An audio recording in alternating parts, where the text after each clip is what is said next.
یہ نہیں ہے کہ مرد عورت کو نہیں دیکھ سکتا تو عورت تو دیکھ سکتی ہے، عورت کو بھی منع کیا گیا ہے، بلکہ عورت کو پھر احتیاط زیادہ کرنا پڑے گی، اس لیے کہ عورت تو پردے میں ہوتی ہے لیکن مرد تو پردے میں نہیں ہوتا ہے، تو اس لیے عورت کی احتیاط پھر اور زیادہ بڑھ جاتی ہے۔ حضرت میمونہ رضی اللہ تعالی عنہا موجود تھیں اور حضرت ام سلمہ رضی اللہ تعالی عنہما روایت کرتی ہیں کہ عبداللہ بن ام مکتوم تشریف لائے اور حضرت ام سلمہ بھی تھیں اور حضرت میمونہ رضی اللہ تعالی عنہا بھی تھیں، تو انہوں نے کوئی پردے کا اہتمام نہیں کیا، تو حضور نے ان سے فرمایا کہ تم پردہ کرو، تو انہوں نے کہا کہ حضور وہ تو نابینا ہے، تو فرمایا وہ نابینا ہے، تم نابینا تو نہیں ہو۔ حالانکہ حضور کی ازواج امت کی مائیں ہیں اور یہ نص قطعیہ ہے، النبی اولا بالمؤمنین من انفسہم وازواجہ امہاتہم، نبی مومنوں کی جانوں سے قریب ہیں اور ان کی ازواج مومنوں کی مائیں ہیں،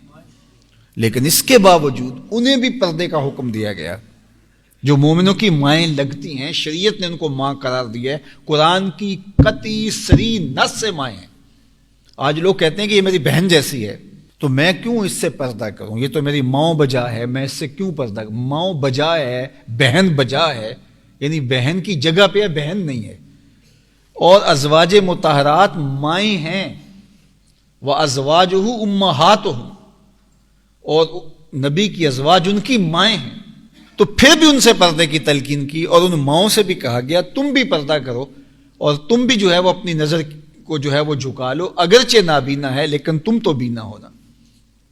تو یہ شریعت اسلامی نے ہمیں حکم دیا اور یہ ہماری شریعت اسلامی کا مزاج ہے، بلکہ حکم یہاں تک دیا زمین پر اتنے زور سے قدم بھی نہ رکھے کہ پاؤں میں پڑی ہوئی جھانجھن کی آواز گلی سے گزرتے ہوئے مرد کے کانوں تک پہنچے۔ یہ شریعت کی احتیاط ہے۔ عورت پاؤں میں پڑی ہوئی پازیب کو اگر اس انداز سے حرکت دیتی ہے کہ باہر گلی سے گزرتے ہوئے غیر مرد کے کانوں میں عورت کی آواز نہیں، عورت کے پاؤں کی آواز نہیں، عورت کے پاؤں میں پڑے ہوئے پازیب اور جھانجھن کی آواز اگر گلی سے گزرتے ہوئے غیر مرد نے سنی تو شریعت اس سے بھی عورت کو روکتی ہے۔ اور جو عورت پاؤں میں گھنگرو باندھ کر کے غیر مردوں کو، اجنبیوں کو دعوت نظارہ بھی دیتی ہے اور ان کا دل بہلاتی ہے، اور اس کو آپ کلچر قرار دے دیں، اس کو آپ فیسٹیول کہیں، اس کو روشن خیالی کہیں، اس کو دور جدید کے تقاضے کہیں، جو بھی کہہ لیں، قرآن نے صاف واضح اور دو ٹوک کہا وَلَا يَضْرِبْنَ بِأَرْجُلِهِنَّ لِيُعْلَمَ مَا يُخْفِينَ مِنْ زِينَتِهِنَّ، وہ زمین پر پاؤں زور سے نہ رکھیں کہ جانا جائے ان کا چھپا ہوا سنگار۔ اپنے گھر کی دہلیز کے اندر زور سے پاؤں رکھے اور پاؤں میں پڑی ہوئی جھانجھن یا پازیب کی آواز گلی سے گزرتے ہوئے غیر مرد کے کانوں تک پڑے، عورت اتنی پاکیزہ ہے میرا رب یہ بھی گوارا نہیں کرتا ہے۔ یہ اسلام کی شہزادیاں ہیں، اس لیے خواتین کا پردہ اس لیول کا بتایا کہ تمہارے پاؤں کی آواز تو کیا، پاؤں میں پڑے ہوئے پازیب کی آواز، حالانکہ وہ ناچنے کی غرض سے نہیں، گلی سے گزرتے غیر مرد کو سنانے کی غرض سے نہیں، وہ آپ چلتی ہیں تو روٹین کے ساتھ اس کی آواز باہر پڑتی ہے، آپ کے علم بھی نہیں ہے کہ باہر گلی سے کوئی گزر رہا ہے یا نہیں، اور گزرنے والے کو بھی نہیں پتا کہ اندر سے یہ جو پازیب کی آواز آ رہی ہے یہ بوڑھی خاتون کی ہے یا نو عمر بچی ہے یا جوان خاتون ہے، اس کو بھی علم نہیں ہے، لیکن اس کے باوجود شریعت اسلامیہ نے اس سے بھی روکا کہ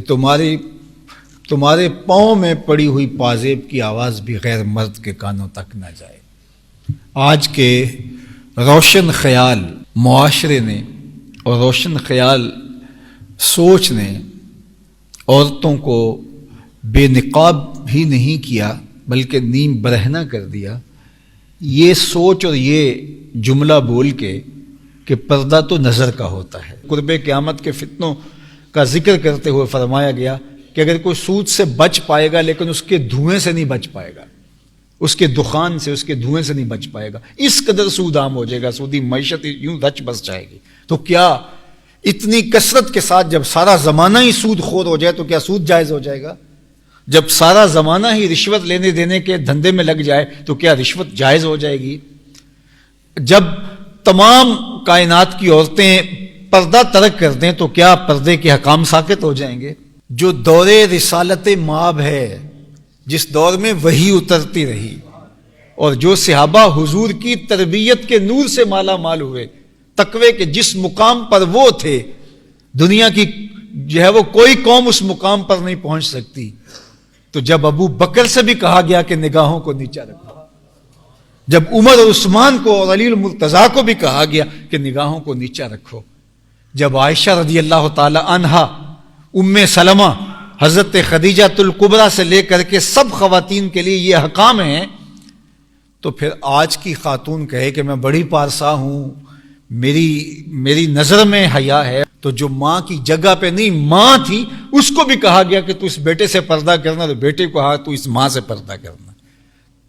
تو پھر میں اور آپ کون ہوتے ہیں؟ تو کثرت کے ساتھ کسی چیز کا وارد ہو جانا اور کسی چیز کا عام ہو جانے سے احکام تبدیل نہیں ہوتے۔